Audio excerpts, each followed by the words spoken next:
Hi friends, welcome to పెన్నెమ్స్ kitchen. ఈరోజు వీడియోలో మా పల్లెటూరి స్పెషల్ గోంగూర పచ్చి రొయ్యల కూరని ఎలా ప్రిపేర్ చేసుకోవాలో చూపించబోతున్నాను. ఈ కర్రీ రుచి అయితే ఒక్కసారి రుచి చూసిన వాళ్ళు ఖచ్చితంగా జన్మలకి మర్చిపోలేరు, అంత రుచిగా ఉంటుంది. ఏమైనా పల్లెటూరు కూరలైనా రుచి మాత్రం అదిరిపోతాయి. అలాగే ప్రిపరేషన్ చాలా సింపుల్గా ఉంటుంది. ఈ వీడియో చూసే ప్రతి నాన్ వెజ్ లవర్ కూడా తప్పకుండా ట్రై చేయండి, చాలా చాలా రుచిగా ఉంటుంది. సో ఇక ఏమాత్రం ఆలస్యం చేయకుండా మా పల్లెటూరి స్పెషల్ గోంగూర పచ్చి రొయ్యల్ని ఎలా ప్రిపేర్ చేసుకోవాలో వీడియోలోకి వెళ్ళి చూసేయండి. ఈ కూరని ప్రిపేర్ చేసుకోవడం కోసం నేను ఇక్కడ 1/2 కేజీ రొయ్యల్ని తీసుకున్నాను. రొయ్యలు పోయిన పొట్టంతా కూడా తీసేసిన తర్వాత 1/2 కేజీ రొయ్యలు ఉన్నాయన్నమాట. ఇలా తీసుకున్న రొయ్యల్లోకి ఉప్పు, పసుపు, నిమ్మరసం వేసేసి శుభ్రంగా 2-3 సార్లు కడిగి తీసుకోవాలి. అప్పుడు మనకి రొయ్యలు అనేవి ఎక్కువ స్మెల్ రాకుండా ఉంటాయి అన్నమాట. అలాగే మీరు తీసుకునే రొయ్యలు అనేవి మరీ పెద్దవి టైగర్ రొయ్యలు అంటారు చూసారా, వాటిని తీసుకోవద్దు. అవి తీసుకున్నారంటే కర్రీ అంత రుచిగా ఉండదు. కొంచెం మీడియం సైజులో ఉండే రొయ్యలను కానీ లేదంటే కొంచెం చిన్న సైజులో ఉండే రొయ్యలను కానీ తీసుకోండి. అప్పుడు మనకి ఈ కూర అనేది చాలా రుచిగా ఉంటుంది అనమాట. నేనైతే మీడియం సైజులో ఉండే రొయ్యలను తీసుకున్నాను. ఇప్పుడు ఈ గిన్నెను పక్కన పెట్టేసుకొని నెక్స్ట్ ఇప్పుడు 1/2 కేజీ రొయ్యలకి 1 కట్ట గోంగూర ఆకులను తీసుకోవాలి. ఇవి వచ్చేసి 2 గుప్పెలు గోంగూర ఆకు అనమాట.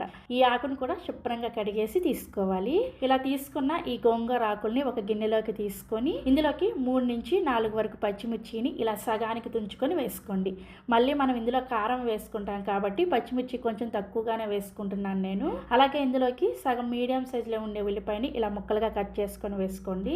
అలాగే ఒక మీడియం సైజులో ఉండే టమాటా కూడా ముక్కలుగా కట్ చేసుకొని వేసుకోవాలి. గోంగూర ఆల్రెడీ పుల్లగా ఉంటుంది కదా, టమాటా ఎందుకు వేసుకోవడం అనుకోవద్దు. గోంగూర పులుపు వేరుగా ఉంటుంది, అలాగే టమాటో పులుపు వేరుగా ఉంటుంది. టమాటా వేసుకుంటేనే మనకి ఈ కూర అనేది చాలా రుచిగా ఉంటుంది అనమాట. అలాగని మరీ ఎక్కువగా వేసుకోవద్దు, జస్ట్ ఒక టమాటా వేసుకుంటే సరిపోతుంది.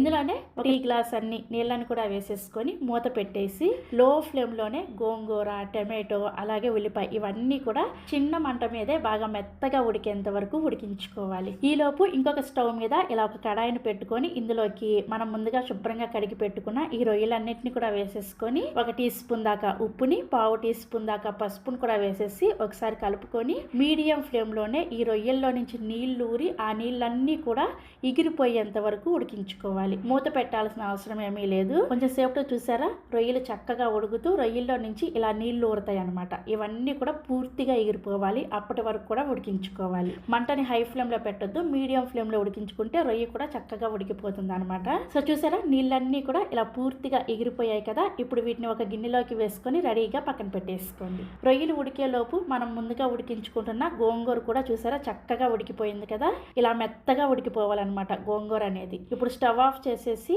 ఈ గోంగూరని పప్పు గుత్తితో బాగా మెదుపుకోండి. ఎక్కడా కూడా ముక్కలుగా లేకుండా బాగా మెత్తగా మెదుపుకోవాలి. మిక్సీలో మాత్రం అస్సలు వేసుకోవద్దు. మిక్సీలో వేసుకున్నారంటే మాత్రం ఈ కర్రీ అనేది అస్సలు రుచిగా ఉండదు. ఇలా పప్పు గుత్తితో మెదుపుకొని చేసుకుంటేనే మీకు పల్లెటూరి కూర రుచి వస్తుంది అనమాట. సో ఈ విధంగా మెత్తగా మెదుపుకున్న తర్వాత రెడీగా పక్కన పెట్టేసుకోండి.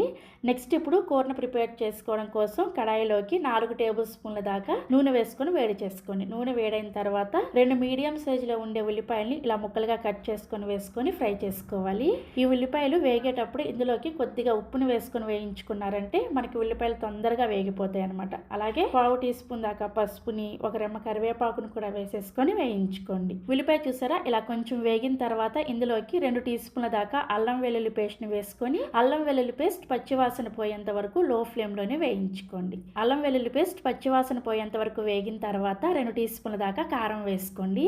మనకి గోంగూర అనేది పుల్లగా ఉంటుంది కాబట్టి కారం అయితే కొంచెం ఎక్కువగానే పడుతుంది, చూసుకొని వేసుకోండి. మనం ఆల్రెడీ పచ్చిమిర్చి వేసాం కాబట్టి మీరు తినే కారానికి తగ్గట్టుగా కారాన్ని చూసుకొని వేసుకోవాలి. ఇందులోనే 1 టీ స్పూన్ దాకా ధనియాల పొడి, 1/2 టీ స్పూన్ దాకా జీలకర్ర పొడిని కూడా వేసుకొని ఒకసారి కలిపేసుకొని మనం ముందుగా ఉడికించుకున్న ఈ రొయ్యల్ని వేసేసుకోండి. మంటని లో ఫ్లేమ్లోనే పెట్టుకోవాలి. లో ఫ్లేమ్లో పెట్టుకొని ఈ రొయ్యలను కూడా వేసుకొని ఒకసారి కలిపేసుకొని ఒక 2 నిమిషాల పాటు వేయించుకోండి. ఒక 2 నిమిషాల తర్వాత ఇందులోకి మనం ముందుగా ఉడికించి మెత్తగా మెదుపుకున్న ఈ గోంగూర అంతా కూడా వేసేసుకోండి. గోంగూర అంతా వేసుకున్న తర్వాత మంటను లో ఫ్లేమ్లోనే ఉంచి ఒకసారి మళ్ళీ కలుపుకొని ఒకసారి టేస్ట్ చేయండి. మీకు ఉప్పు తగ్గినా లేదంటే కారం తగ్గినా ఈ స్టేజ్లో మీరు చక్కగా వేసుకోవచ్చు. నాకైతే కొంచెం ఉప్పు తగ్గినట్లుగా అనిపించింది, అందుకని ఉప్పు వేసుకున్నాను. కారం అయితే కరెక్ట్గా సరిపోయింది అనమాట. పులుపు కాబట్టి ఉప్పు కూడా కొంచెం ఎక్కువగానే పడుతుంది అనమాట. సో కారం అలాగే ఉప్పుని అడ్జస్ట్ చేసుకున్న తర్వాత ఇందులోకి ఒక 3/4 గ్లాసు వరకు నీళ్ళను వేసుకోండి. నీళ్ళను మరీ ఎక్కువగా వేసేసేయద్దు. నీళ్ళని ఎక్కువగా వేసేసారనుకోండి ఈ కూర ఉడకడానికి టైం ఎక్కువ పడుతుంది. అలాగే కూరని ఎక్కువసేపు ఉడికించినా కూడా రొయ్య అనేది గట్టిగా రబ్బర్ లాగా అయిపోతుంది అనమాట. అందుకని జస్ట్ ఒక 3/4 గ్లాసు వరకు నీళ్ళని వేసుకుంటే సరిపోతుంది. నీళ్ళని వేసుకున్న తర్వాత ఒకసారి కలిపేసుకొని మూత పెట్టేసి నూనె సపరేట్ అయ్యేంత వరకు ఈ కూరను ఉడికించుకోవాలి. పెద్దగా టైం ఏం పట్టదు, తొందరగానే ఉడికిపోతుంది. మంటని మీడియం ఫ్లేమ్లో పెట్టుకొని ఉడికించుకోండి. సో నూనె చూసారా ఇలా చక్కగా సపరేట్ అయిన తర్వాత ఇప్పుడు ఇందులోకి ఒక 1/2 టీ స్పూన్ దాకా గరం మసాలాను వేసుకొని ఒకసారి కలిపేసి 1 నిమిషం ఉడికించుకున్న తర్వాత స్టవ్ ఆఫ్ చేసేసి ఈ కూరని వేడి వేడి అన్నంతో సర్వ్ చేసుకోండి. స్వర్గం కనిపిస్తుంది అంతే, అంత రుచిగా ఉంటుంది. నిజంగా పల్లెటూరు కూరల రుచి చూడాలంటే రాసి పెట్టుండాలి. చాలా చాలా కమ్మగా ఉంటాయి. ప్రిపేర్ చేసుకోవడానికి పెద్దగా హడావిడి ఏం అవసరం లేదు, చాలా ఈజీగా ప్రిపేర్ చేసేసుకోవచ్చు. సో తప్పకుండా మీరు కూడా ట్రై చేస్తారు కదా. ట్రై చేసి టేస్ట్ చేసిన తర్వాత మా పల్లెటూరి గోంగూర పచ్చి రొయ్యల కర్రీ ఎలా ఉందో ఖచ్చితంగా కామెంట్ చేయండి. అలాగే మరిన్ని ఎమ్మీ అండ్ టేస్టీ రెసిపీస్ కోసం వెంటనే మన పెన్నెమ్స్ కిచెన్ని సబ్స్క్రైబ్ చేసేసుకోండి. Thank you.